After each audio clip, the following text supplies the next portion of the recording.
Welcome to the Where Shall We Meet podcast. We're back from our summer break, and our first guest is Howard Covington. Howard is a Cambridge graduate in physics and maths. He has been a banker, a co-founder, and chief executive of New Star Asset Management and a trustee of the Science Museum. He's also been a chair of the Isaac Newton Institute of Mathematical Sciences at the University of Cambridge, the Alan Turing Institute, ClientEarth, and Scotia Group. He's the incoming chair of the Smith School of Enterprise and the Environment at the University of Oxford.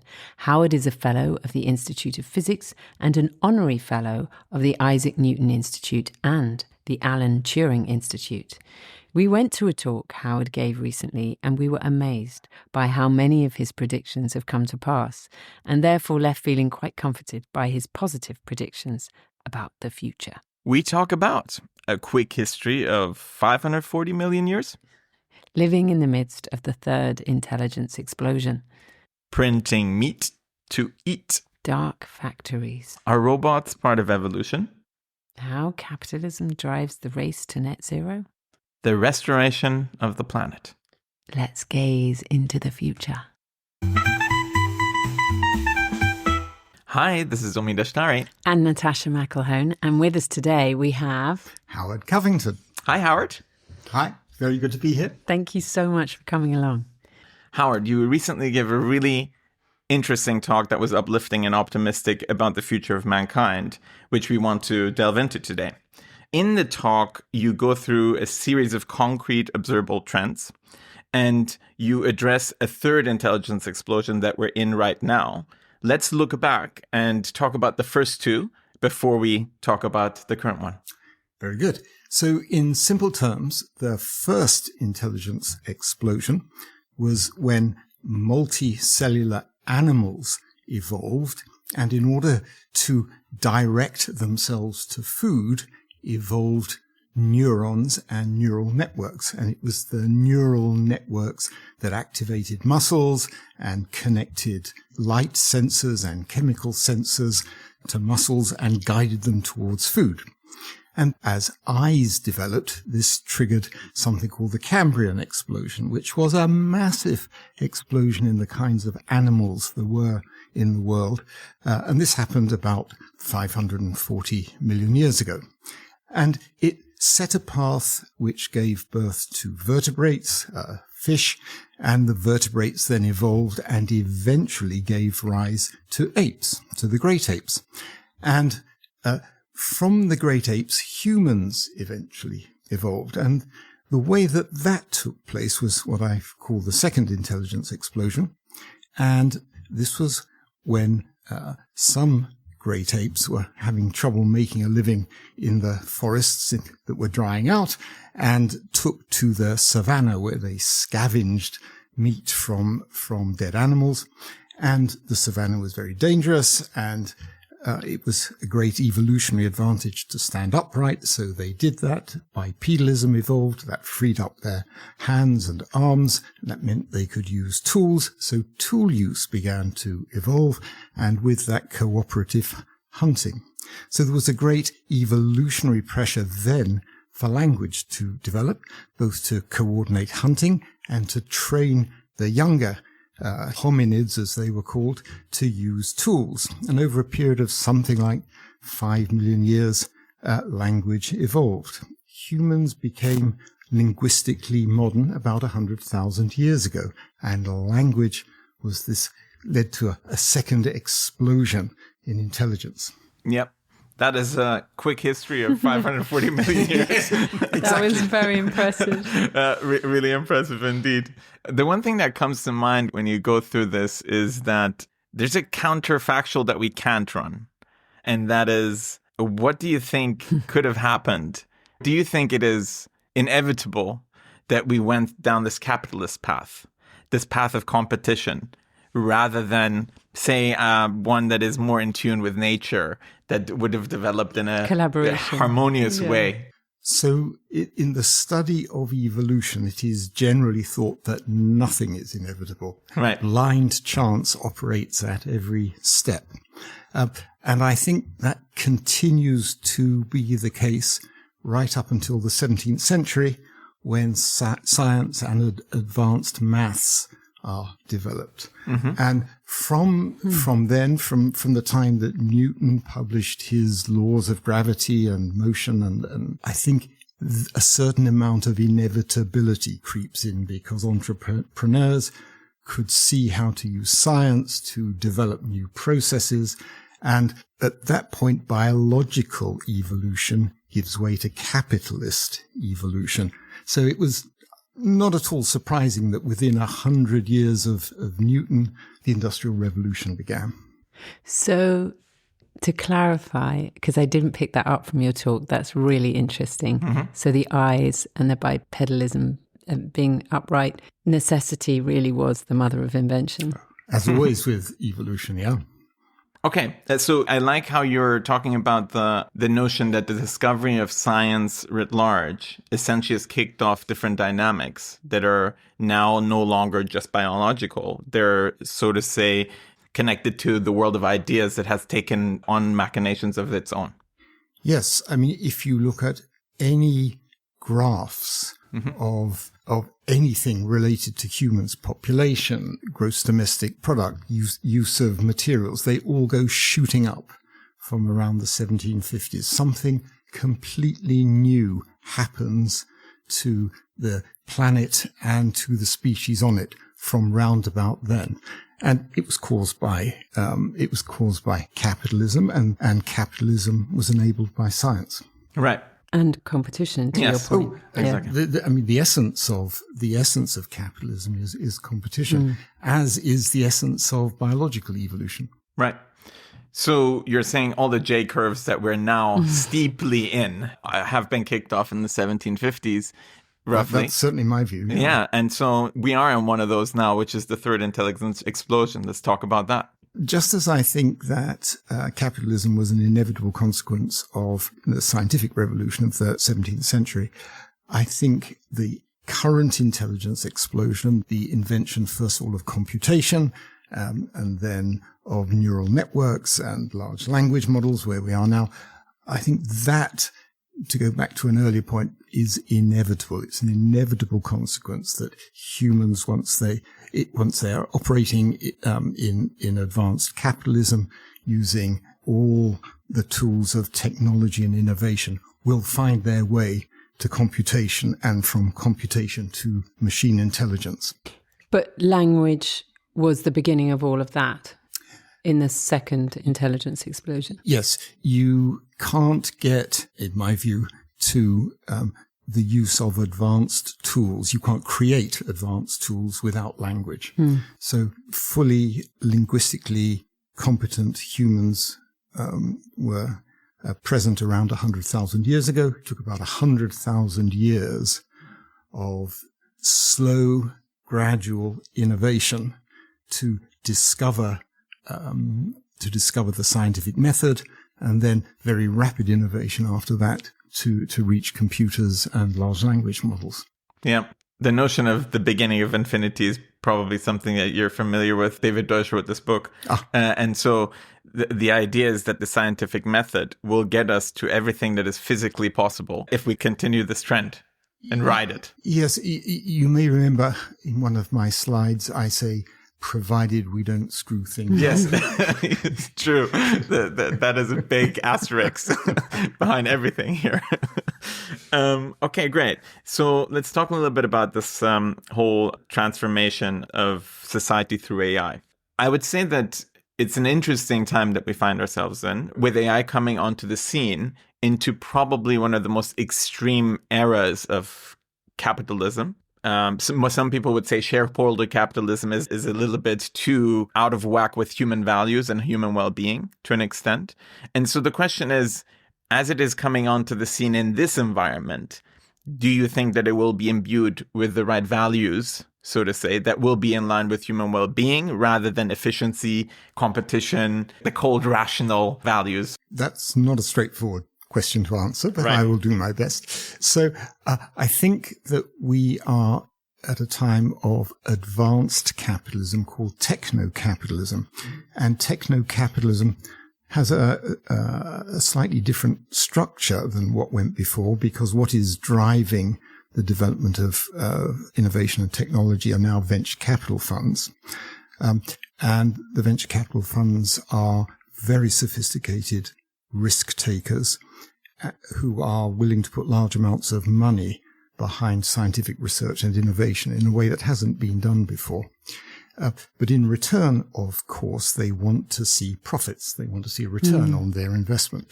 So innovation and the development of large language models and AI and all the rest of it are being driven, certainly in the US, by the pursuit of profit.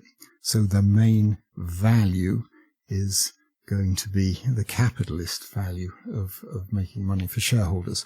Now, but they didn't necessarily start with that intention, did they? I mean, Sam Altman at the beginning, anyway, he seemed to say that this... He did seem to say... was open. The capitalist system is a very hard one to fight. So, I mean, he did indeed seem to say... So is it just impossible to resist, is the point? Lots of startups are meant to be good for humanity, or, you know, when someone doesn't have any money, so they have nothing to lose, the intentions are very pure. Social impact investing is also a category of investing, for instance, right? So But do they thrive and survive, those ones? Sure, some. But what distinguishes the AI situation, and let's give Sam Altman the benefit of the doubt. Sure. Let's suppose he did set up OpenAI to do good for humanity. What he probably didn't foresee is the huge amount of money needed to set up data centers and to scale these models up continually. I mean, he certainly foresaw that you had to scale them up a bit, but I don't think anybody understood that data centers need their own will need their own nuclear reactors. Exactly. Yep. So and the competition, I suppose, was so quick. As always in these cases, if there's a chance to make a lot of money, the competition is there. And there's also, by the way, which we need to come back to, there's strategig competition between countries and China, which we can come back to. Yes. So there is whatever Altman's original motives. Very rapidly there was a need to move very fast to scale things up, and therefore to amass a great deal of capital. The only providers of that capital are the venture capital funds. The venture capital funds want an economic return. Yes. So whatever the original idea, it is now about making money for venture capital funds. By the way, can I just slightly push back and say, I don't think that all the VC funds are very wise. We've had various boom and bust cycles where there's so much herd mentality going into a paradigm and like burning a lot of money. But by and large, I would say the collective of them is very smart. Yeah, no, the individuals are not always. Just need one home run to justify the other 9 out of 10 failures. Exactly. There's a second question about values. Which goes under the technical name of the alignment problem. Can you align the behavior of large language models, the conclusions they reach, with human values? And there are two possible answers, yes or no, and there are different advocates of those two possible answers among the tech bros in Silicon Valley. I think that there's a very clear answer to this, which is the following, that human values are not aligned amongst humans. 100%, I agree. Yeah. Even within myself, I'm not fully aligned. Yes. So since human values cannot be aligned for reasons we understand, humans are very complex and they have different interests and different motives, and they've been brought up they've learned different things throughout their lives. If artificial intelligence is to operate at the same level as human intelligence, it is also going to be complex. I don't think there's any prospect of aligning it. I think it is more likely it will have its own values, and like the rest of us humans, it will have to learn to live. Be adaptive. Yes, it will have to learn to live with us, and we will have to learn to live with it. But I say that in the context of a third idea, which is that we shouldn't just be talking about artificial intelligence here. We should be talking about artificial intelligence embodied in robots. Right. So we will be interacting in a physical way with robots in the workplace. And it is through those interactions that I think artificial intelligence systems will learn their values ultimately and learn what they can do with humans and what they can't do with humans. Because there's stakes also, and if you have a physical body and if your battery goes off, you're no longer experiencing and all these things. Absolutely. And if somebody gets cross with you and hits you with a wrench, you know you've done something wrong. Yes. Well, not least, I would like AI to help me with the mundane tasks of life, like washing up and doing the laundry rather than writing my script. I would like to have more time to do that rather than be delegating that to, which right now we're in this strange world where we're doing more and more menial tasks and the AI is taking the top tier. Smart tasks. Yes. Even creating our art and our music. Again, one has to look at the evolution of robots, which is happening very fast, right. In the context of dark factories. Exactly. And dark factories are factories that are so well organized that machines do all the work without the need for human intervention other than a maintenance crew for a couple of hours a day. The first dark factory that I know of was opened in China in 2001 or something like that. The latest dark factory which opened last year, produces mobile phones. You feed computer chips and plastic in one end and a mobile phone comes out of the other. And about one mobile phone a second comes out. Wow. Yes. And again, no workers, just a maintenance crew every now and then. And one can't help looking at that in the context of the Trump administration's desire to bring back mobile phone manufacturing to the UK. Manufacturing. Yeah. I mean, it can be done, but there are no workers involved. Yeah. Yes, only maintenance crews. Only maintenance crews, yes. I loved your point about when you talked about dark factories, and I suppose that's why they're called dark factories, there's no need for light or electricity because they don't need that. I love that idea of us adapting towards robots, which you mentioned earlier. We always think about this alignment is one way, and actually us understanding that worldview or perspective is going to be super interesting. Yeah. No, so as in all ecosystems, there is interaction and mutual adaptation. And right. We're going to see that. This segues really well into the other mega trend that we have, and that is essentially the population bust. Do you want to set the scene? So one of the things that science and technology has done, and working through capitalism, has made us very rich, and it's increased lifespans dramatically, and the consequence of that is population has gone roaring up over the last 200 years and is now around 8 billion people, and it will continue to go up for a while. And it has also let us control our own reproduction.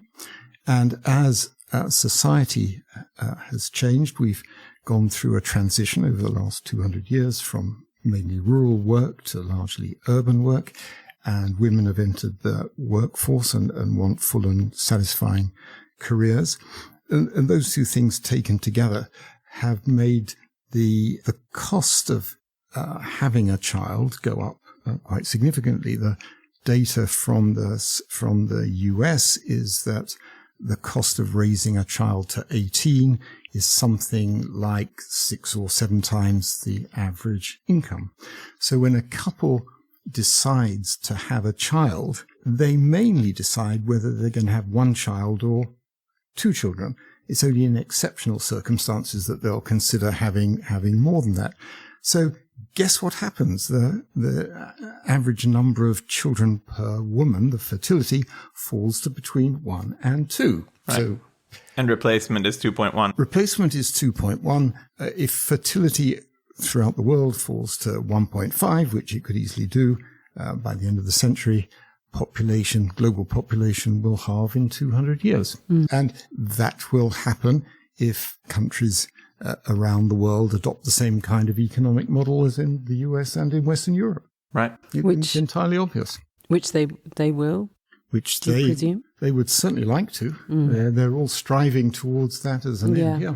And do you see that? I got the feeling when you spoke about this before, and having listened to other things that you've said, that there are lots of environmentalists who will think that's a very good thing. I got the feeling that you saw the rapid growth of AI and robots as replacements for humans at a certain level that is a hybrid version of what will care for our elders.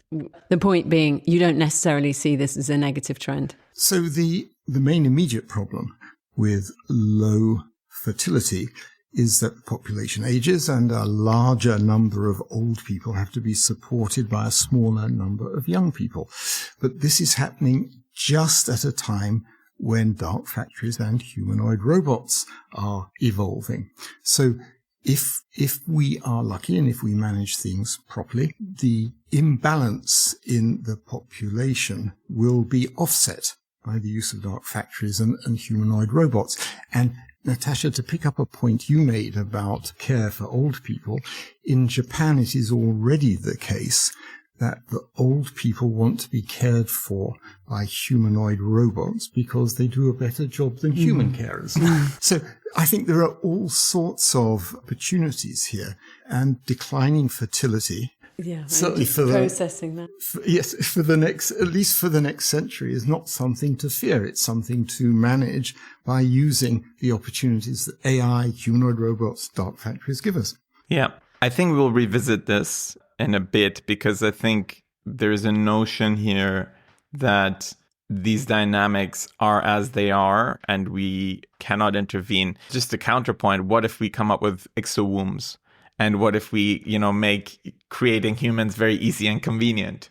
And what if we are in a world of abundance and the cost of actually rearing a child comes down, right? These trends could reverse or go in a different direction in a way, right? They could reverse. I do agree with that. Yeah. I find that this is not a technological issue. I find the economics of it difficult to understand. I mean, if it does cost 8 years of 8 times as much as, to as average salary, 8 times average income to rear a child to the age of 18. It's difficult to see how technology is going to change that. It may do.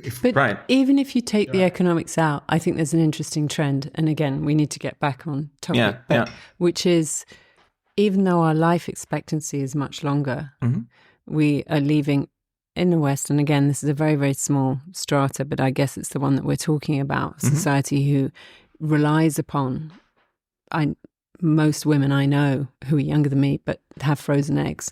There's the whole compute around how much energy is that using just to keep those eggs frozen. And it seems like a moot point, but you're a mathematician. I think data centers burn probably more than all the at the moment, 100 times. At the moment. Right. But if you have a frozen egg for 25 years, sure. or that many, adds up. right? Yeah.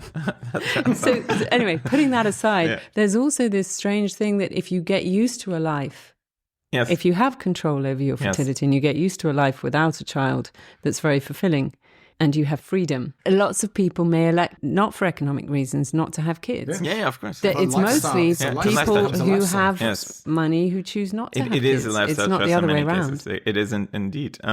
But I would argue, to go back to your economic point, these dark factory robots are doing work at a fraction of a human, right? And that's why there's this pressure, right? And therefore, technically, the production costs of everything is trending to zero. Yes, a humanoid robot costs roughly $2 an hour. Yeah, exactly. There you go. Compared with $15 to $20 for a human. So, and that's probably going to come down as well, right? It's going to come down, and what they can do is going to go up until it approaches human level. So we're going to go through a very interesting transition. Yes. But we think that money is always going to be the metric by which we continue to measure everything. Is that what I'm hearing from you both? The capitalist system drives you that way. And to get out of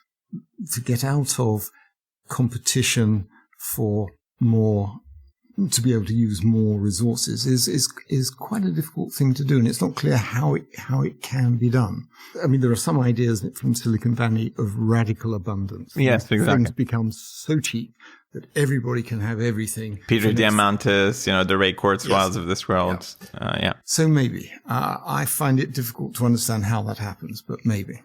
And the other thing that comes to mind, just to say a point before we move on to the next thing, is that the cosmic civilization will not be on the biological substrate. It seems to be our robots that are going to... Yeah, so I think Elon Musk is completely wrong. Yeah. A number of people also think that humanoid robots will be much better adapted to explore the solar system and the galaxy than humans. Much better. They're much better adapted. It's much cheaper, much easier to use humanoid robots. So I suspect one of the futures for humanoid robots is cosmic exploration. Yeah. No, they already are. Yeah, they are. It's just sad that there's not going to be an iris, a biological iris, that will see the marvels of this universe, but just mediated by pictures from cameras. Anyway, let's move on. So one thing that's really important in this whole picture is obviously how we're going to fuel this exploding energy that is required for this AI and robotic revolution that we're going through. Let's talk a little bit about that, and you have a lot of experience here. Yes, I have some experience. So I am a clean tech optimist. Mm-hmm. If one looks at the amount of fossil fuel that has been used year by year for the last decade, you will see that it trends up slightly. And it's a very reasonable question to ask. We thought there was an energy transition going on away from fossil fuels to wind and solar and so on, but we don't see it in the numbers. And it's perfectly true. You don't see it in the numbers, just as you couldn't see the penetration of mobile phones in the first couple of years when only a very few people had them. But the mobile phones, the number of mobile phones in use was rising exponentially. And that's what's happening with wind and solar. They are rising exponentially from a small base. And over the next 10 or 20 years, you will see them eating very rapidly into the energy produced by fossil fuels. And here's a nice story, if I may. Sure. So, many years ago, maybe 20 years ago, Pakistan wanted as many coal-fired power plants as it could get. So it entered contracts with coal-fired power plant producers, which were very generous to them. And a term of the contract was that it would pay them whether or not it wanted to use the energy. And so go forward 20 years, and you would think it's almost impossible to replace fossil fuel power plants in Pakistan because they're being paid so generously. Mm-hmm. But here is actually what happens.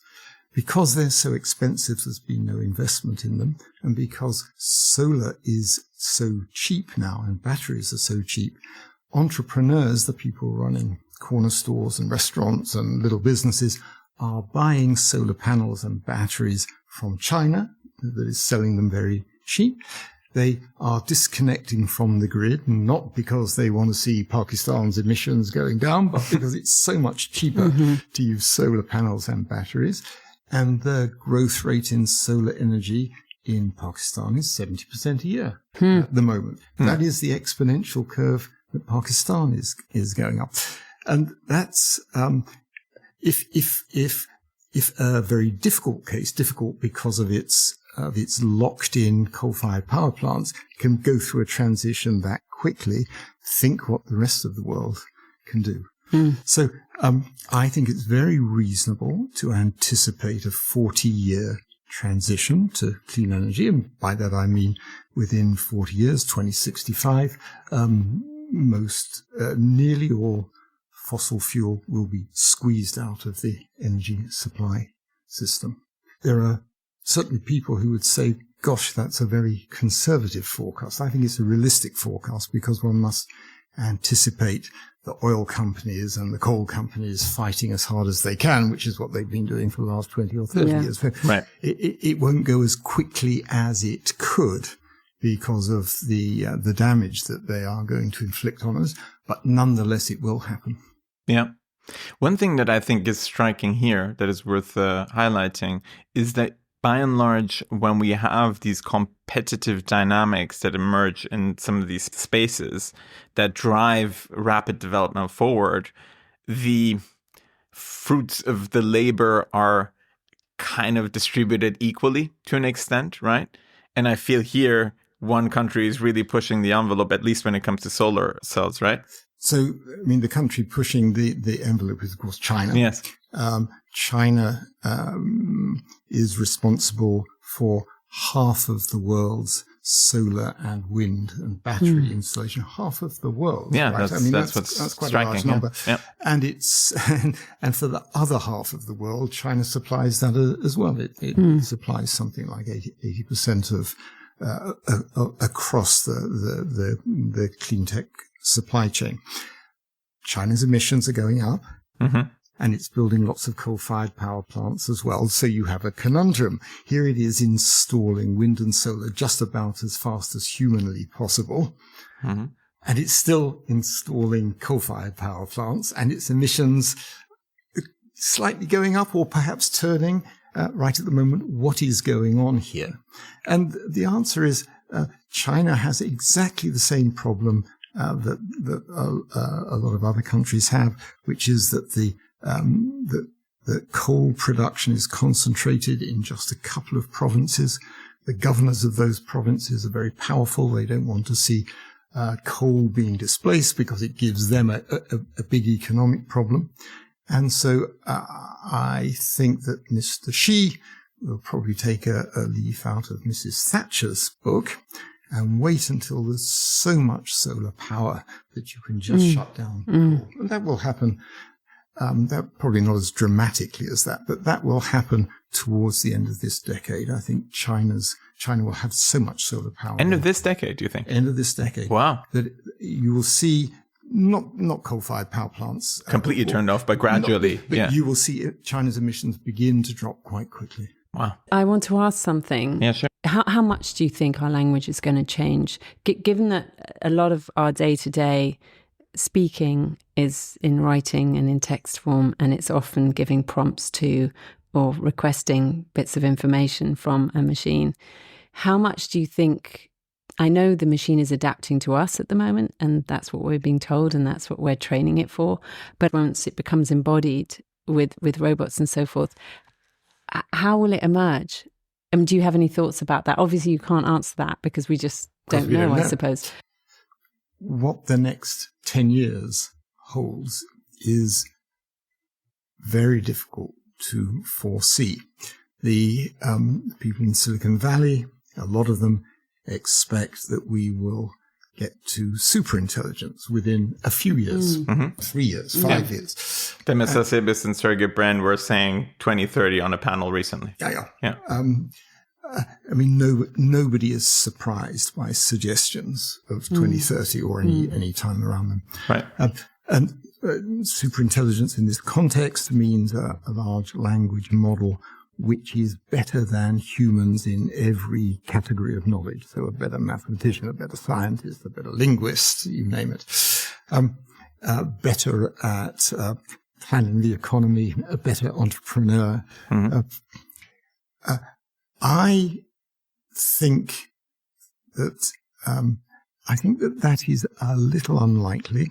And the reason I think it's unlikely is because it tends to assume that a large language model can sit in its data center having great thoughts about the world, and these thoughts will allow it to achieve things in the world, whereas it doesn't work like that. The way it works is you get out and you do stuff, and you learn very quickly that what you thought was a good idea doesn't quite work, and it has to be modified. So the feedback loop with reality. There's a feedback loop with reality, and it's not just a digital feedback loop. It's a physical feedback loop. So simulation is not actually going to teach you everything you need to know. You can simulate physical systems, but you can't simulate in detail the behavior of humans, and you're going to operate through humans, at least for the foreseeable future. So it may well be that in some categories, for example, mathematics, we get to superintelligence quite quickly, and I pick mathematics because it's a closed system that doesn't need interaction with the world. So you can imagine how an AI could be a super mathematician. Will it be a super entrepreneur organizing people to do things? I don't know. I think it's a much bigger question mark over that. Or a super matchmaker between humans. Well, it's quite interesting, isn't it? I mean, we've had dating platforms which have come and are now largely going because humans don't enjoy the experience anymore. Yeah. And you can imagine all sorts of innovations that at first sound like a good idea and then tail off quite quickly as AIs learn that humans are quite difficult to interact with in many ways. So I go back to my earlier point that it is only when AI is embodied in humanoid robots that are interacting with humans that we begin to see how we adapt to them and they adapt to us. Yeah. And I mean, I think of this as the creation of a new kind of life called silicon life. And a number of people are saying just that. And the reason it's a new kind of life is the combination of large language models, humanoid robots, and dark factories creates a kind of silicon ecosystem where new generations of humanoid robots can be engineered by large language models and dark factories. So it's a bit like an ant colony, different bits doing different things. And it could become, I think will become, a new kind of life. And the interesting question is, where will it emerge? So modern humans emerged in Africa 100,000 years ago, linguistically modern humans. It looks to me as if this new kind of life will emerge in China, because China has the engineering across the board to put together this ecosystem. And whereas in the US, what they have achieved with large language models is wonderful, but I don't think they have the organization to create this silicon life. I just have one question for you about large language models and how much energy they use to run and how much they've become like a plaything for humans. And is that really the best way to be using this energy and these resources? Should they not be being used? I know they are being used for protein folding and so forth, and incredible medical discoveries and maybe simulations around climate change and how we can try and stem it. So on the energy question, we're going through a 5 or 6 year blip in energy caused by the energy demands of data centers. I mean, this is all about training these enormous large language models.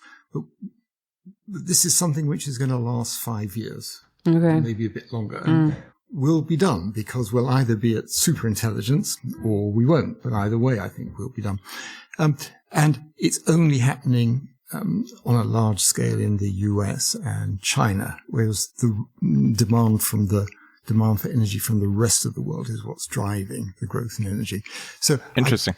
I don't think in the long term demand for energy from large language models is anything other than a short term blip. It's an important short-term blip. It's a good point. That's a good point. And when I said that we'll get through an energy transition in 40 years, that we'll squeeze fossil fuels out of the energy system, that's including the energy demands from large language models. And then what about the uses? Should we be using them for serious uses and not for playful uses? We are a playful species. And they are there for us to use as we wish. And I would argue that the investment that went through them is just because it has such a large adoption so quickly, right? Exactly that. But the uses that are harder to see, but which are likely to have the greatest impact, are scientific uses. For developing new materials, developing, understanding biological systems in greater depth. And those are raw. I mean, you mentioned protein folding. They are roaring ahead. You just don't see them so much. You just see the announcement of new products every now and then. Yeah. And I think where the large language models will have their greatest impact is in scientific research. Yes, and we're at the very beginning of those J-curves, actually. Right at the beginning. Yeah. But how easy is that to monetize? That requires funding. That's my point. So you think, I mean, going back to your Sam Altman point, or the competitive nature of all of these things and the need to make money. Yeah. How much there are hundreds of millions of dollars that I'm tracking that are going every week into new startups and that are AI focused. They're focusing on research. They're focusing on research, scientific research, medical research, all these researches, everything. And also on the other side, you have open source language models that are being put into research universities that can use this stuff at a small scale to actually really push research forward as well. So this is an absolute explosion. Yeah. And, we'll see it probably in 10 years where it's really like hitting an interesting intensity on the J curve that we will feel it, where you're going to have drug discovery for things that you didn't even imagine we could sort out and stuff. That's absolutely. So a J curve is J, so things go down before they go up. And we're going down at the moment. It's going to go shooting up. Yeah. Absolutely. Let's go back to energy and the transition that you described. Within 40 years, we could wean ourselves off of fossil fuels, which is a beautiful notion to contemplate. One of the bigger sectors that contributes to this energy usage is, by and large, and the CO2 emissions that de facto is, by and large, agriculture. So how is that going to play out? I just want to, this is my old ClientEarth chairman speaking. Yeah, please. We are not going to wean ourselves off fossil fuel energy. We are going to squeeze the fossil fuel companies out of the energy system. Got it. That's what's actually going to happen. Nice. So it'll be done through legislation and active measures rather than this. I think it'll be done because demand for their products will just fall to zero because clean energy will replace them. Yeah. And the sooner the better. Now, something like 20% of carbon emissions, or of greenhouse gas emissions rather, come from the agricultural sector. So we only get off creating greenhouse gas emissions if greenhouse gas emissions from agriculture come down on the same kind of timescale, 40 years. And I think there's every reason to expect that to happen because of alternative proteins. And there are two sorts of alternative proteins which are greatly interesting. One is microbial proteins grown in a vat from a bug producing them.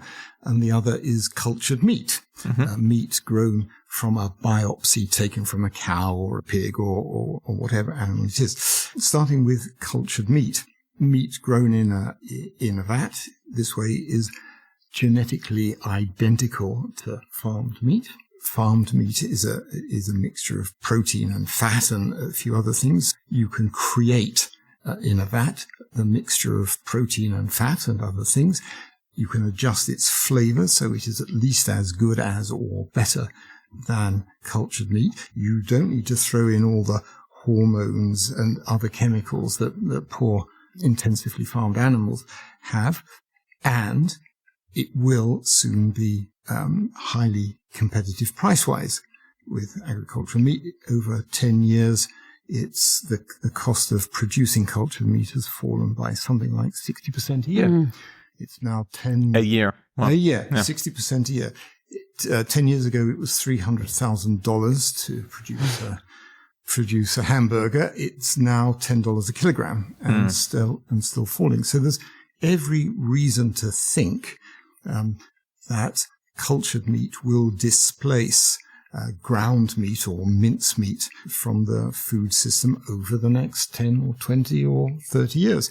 And not because there's a mandate for that to happen, just because it will be cheaper and higher quality than farmed meat and people will want to eat it. Once you displace farmed meat from the food system, an extraordinary possibility opens up. So the agricultural land is 80% devoted to producing farmed meat. And if you replaced farmed meat by cultured meat, it means you could rewild or restore or reforest 80% of farmed land. That's about 4 times the size of the US. Now, I think that cultured meat is going to take off quite rapidly. So, in my view of the future, let's say by 2050, there will be 2 or 3 USs in size to rewild or reforest or curate or restore whatever it is you want to do with the land. And if you ask me what will happen to all the people whose jobs are displaced by AI and dark factories, there is for them, I think, a wonderful future restoring the land that we have done our best to mess up over the last couple of 100 years. Going back to our hunter-gatherer days in some shape or form, being one with nature, without the hunting and gathering, but being... Well, yes, I'm not sure it's hunting and gathering, it's gardening. Yes, it's gardening on a scale of 3 times the US. Yeah. It's a wonderful... Helped, of course, by humanoid robots. Of course, there is a vision of an Arcadian future if we just manage our way to it. Yes. You mentioned something about the move south because of the need for solar energy and the transition into solar panels and so forth in one of your talks, that because the north takes an awful lot more energy to run it, we wouldn't have natural sunlight in the same way or as many hours of it. Well, can you dig into that, or have I misunderstood? No, this is a point from some while back, which is because in general, as you move towards the equator, you get more sunlight during more days, more hours per day of sunlight. Solar will forever be cheaper closer to the equator than further away from it. And if you have industries which are energy intensive, it would be logical to move them towards the south from the north. But will these be robot-run industries because it will be too hot for people to live in by that time? Well, so it's interesting you raised that point. I said that robots would be better adapted to space exploration. They'll also be better adapted to working in uncomfortably hot places. So it might well be the case that robot factories powered by solar located further south is the way of industry. Oh, the robots can be powered, I suppose, by... Yeah, exactly. Robots powered by solar. Yeah. I mean, China, of course, leads the world in battery technology and is so far ahead that it's very difficult to see how other countries will catch up unless they enter joint ventures with Chinese companies and do the reverse of what China did 20 or 30 years ago. Batteries and fast charging have been developed for electric vehicles, but they're exactly what you need for humanoid robots. Yeah, exactly. One thing that I feel we haven't addressed, which I think you're very knowledgeable on, is when you project these trajectories that we have in displacing the oil industry, how are we looking at hitting certain targets in terms of heating of the planet? How much we heat the planet depends, among other things, on what the course of future carbon emissions or greenhouse gas emissions is. In a very, very simple projection of an energy transition that is completed within 40 years, the total amount of carbon emissions in that 40 years is something like 2.5 decades worth at the current rate of emissions. Okay, interesting. So take a decade's emissions, multiply by 2.5, and that's the total emissions over 40 years. Now, the warming that's being produced by current emissions is something like 1/4 degree per decade. Right. So you've got 2.5 decades worth of 1/4 degree per decade. That's 0.6 degree of warming to come if the transition takes place within 40 years. Now, we're at 1.5 degrees of warming, so that will take us to 2.1. 2.1. Yep. So let's just expand that. We should be in the low 2 degrees of warming when the energy transition is finished. That is much more optimistic than a lot of the forecasts that one sees out there. It won't make the conditions for humanity any easier, right, but it will be livable. And by the time we get there, 40 years' time, there will be a huge range of new technologies to help us through it. So, although in an ideal world we would have limited warming to below 2 degrees, I don't think we will, but I don't think it will go that much further above 2 degrees, and we will get through it. Right. That's a optimistic view. And I actually think that it's not the technology that will be the problem. It's more the morality that needs to catch up probably to solve the problems along the way. Well, yes, possibly. But, capitalism is an amazing thing. It can be amazingly bad, but it's also amazingly good. And if the price of renewable energy continues to be driven down, it is capitalism which will solve the problem that capitalism created. 100%. One thing that I wanted to mention still, and we're jumping around a little bit, but when I think about meat cultivation, we're talking about bioreactors here, right? And so there's very little infrastructure in that regard at this point. How do you feel about the spinning up of all these bioreactors to create enough protein that is required by humanity? I can't remember how long it took to spin up the hamburger economy. Shall we say 40 years? Sure. Yeah. So 50 years. 40 or 50 years to spin up the number of hamburgers we now eat each year. I can't see why one can't replace those hamburgers in the same amount of time by spinning up bioreactors. I mean, once the technology is price competitive, it's very straightforward to roll out. There's plenty of capital for that. Yeah. It's just the economics. Yeah, you're right. I think we briefly touched on this, Howard, but when we look at all these timelines and when we become a little bit philosophical minded as we do so, it seems that, especially with the population crunch and the emergence of silicon life, we seem to be a bit of a transitional species, us apes. How do you feel about our place in the way this is all playing out? So I think, first of all, we are in for a very exciting time, more than anything else. People alive today are going to see a whole series of transitions. In AI, in energy, the creation of silicon life, the replacement of farmed meat with cultured meat, the restoration of huge swathes of the planet. I think that's going to keep us very, very busy for the foreseeable future. What happens as we emerge from this transition? Well, on the planet, there will, I think, be humans and silicon life living symbiotically. They'll take a bit of getting used to one another, but that's what will happen. The Earth and the biosphere have been through many transitions before, and this is one more transition for life on Earth. And we get to see it. I mean, we're highly privileged. We are, indeed. Oh, and let me just repeat, providing we don't screw it up, it will be fine.